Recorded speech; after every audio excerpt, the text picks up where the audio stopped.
আমরা যদি গুগলে সার্চ করি best human in the world, তাহলে আমরা কার নাম দেখতে পাবো? এখানে উত্তরটা তো ডাইরেক্ট সেভাবে দেওয়া যায় না, আসলে গুগল হচ্ছে সার্চ ইঞ্জিন, গুগল নিজে উত্তর দেয় না।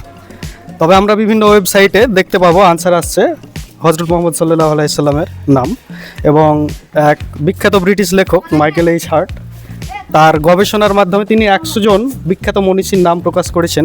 তার বইয়ের নাম দ্য 100।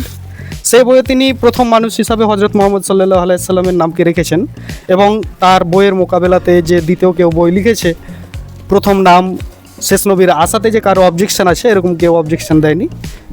বলা যায় যে সকলেই গ্রহণ করে নিয়েছে শেষ নবী হজরত মোহাম্মদ সাল্লাল্লাহু আলাইহি সাল্লামকে শ্রেষ্ঠ মানুষ হিসাবে। সাথে সাথে আরও একটা কথা বলার আছে এখানে, কোন মনীষী বললো বা গুগল বললো বা কে বললো সেটা বড় ব্যাপার না। আল্লাহ কোরআনে নিজে বলে দিয়েছেন যে হজরত মোহাম্মদ সাল্লাল্লাহু আলাইহি সাল্লাম হচ্ছে মানব শ্রেষ্ঠ, মানুষদের মধ্যে হচ্ছে সবচেয়ে শ্রেষ্ঠ শেষ নবী। এটা আল্লাহ বলে দিয়েছে। এখানে আমাদের আর দ্বিমত বেশি দ্বিমত তো নেই, বেশি প্রশ্ন করার স্কোপ আছে বলে আমার মনে হয় না।